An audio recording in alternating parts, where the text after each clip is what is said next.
Очакваше сигурно такова посрещане? Ами, не очаквах наистина. Не очаквах чак такова посрещане, но мисля, че мога само да кажа много голямо благодаря. Мотивира ли ти това допълнително? Посрещането специално не ме мотивира, но ме мотивират, разбира се, желанието на българите, това, че са с мене, това, че изживяват всеки един матч. Естествено, че ме мотивира и ми дава наистина много сили. За какво? Какви цели? Ами за всичко това, което правя, за всичко това, което за подготовката, за самите матчове, които, нали, все пак това не е просто да играме, нали, някаква игра, а това си е наистина сериозен бокс на голямо ниво. Как ги приемаш от номерата на Чисора до този момент? Абсолютно нормално. Знаете, че аз съм стабилен и психически, и физически, и духовно, така че... Би му казал сега? Ами не, какво да кажа, то мога да го питам, нали, къде са всичките тия закани, където ги казваше през цялото време, всичките глупости, които изговори, че щял съм да бъда на пода, включително и когато бях и на ринга, от неговия ъгъл, когато дойдохме да се поздравиме, дори неговия треньор, може да видите, че каза, ще те нокаутира сега, нали, това са неща, които, нали, все пак то не е само бокса, не е само на ринга, то е психическа война преди самия бой, така че това са нормални неща. Самообладание да не му върнеш. И доколкото можах, запазихме самообладание, всичко беше наред. Здравословност, никога не съм бил по-добре. Осъзна ли, че успя да убедиш нацията пак около тебе с този матч, всички социални мрежи, хората постоянно това? Ами радвам се, че успях да убедя хората и се радвам, нали, това да не е само когато побеждаваме, а дори когато губиме, пак не трябва, независимо дали аз, дали във футбола, пак не трябва да има така, да се губи надеждата и вярата в българско. Много неща останаха скрити преди този двубой. Ти не беше добре, физически беше болен преди този матч, беше пред отлагане, нали така? Ами, не е бил пред отлагане, но имаше двоумение, защото наистина точно преди това имаше една така лека настинка, която получих и някъде 3-4 дена преди това действа много демотивиращо и изобщо на целия тим, а, нали, все пак един такъв голям матч никой не знаеше как ще се развие и всеки очакваше, нали, да бъде тежък, както и беше.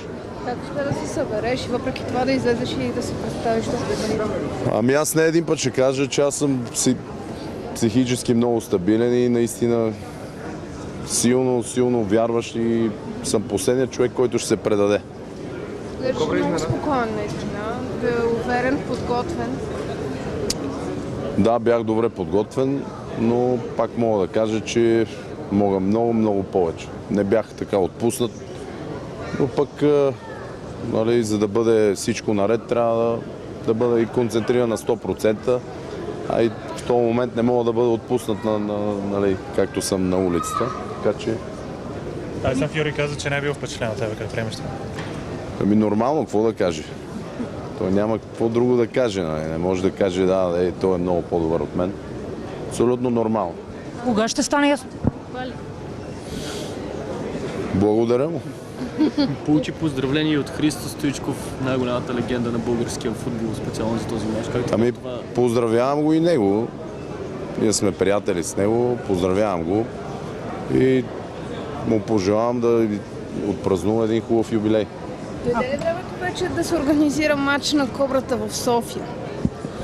Ами ще стане. Въпрос на договорка. Мисля, че ще стане. Чакаше решението на швейцарския съдия. Определено да. Определено ме изненада. Сега, нали, аз така се опитвам да бъда максимално безпристрастен и мога да кажа, че, нали, може да съм загубил 3-4 рунда най-много, но такова решение, нали, малко беше изненада. То беше изненада за всички хора и в самата зала и така, но както виждате, когато има някакво подобно решение, то показва, нали, че човека не е в час с абсолютно нищо и го излага самия него. Очакваш ли матч в София да е до края на годината? Възможно. А планираш ли още един матч? До края на годината, да, определено. Ти винаги имаш голяма подкрепа в залата, много българи идват, предполагам, че доста ти помагат. Да, имаше много българи. Както винаги бяха дошли от всякакви страни, от цяла Германия, от България също имаше много българи. За съжаление с много от тях не можах да снимам, но физически там нямаше как, защото след срещата трябваше пак да дам допинг контрол, така че много им благодаря. Благодаря и на българите, които ме гледаха пред телевизионните екрани по цял свят, защото от цял свят ми пишат и ми казват. Радвам се наистина много. А можеш... Каква е твоята равносметка от мача? Има време, ще си правим равносметките. Равносметката е, когато победиш, това е най-голямата равносметка.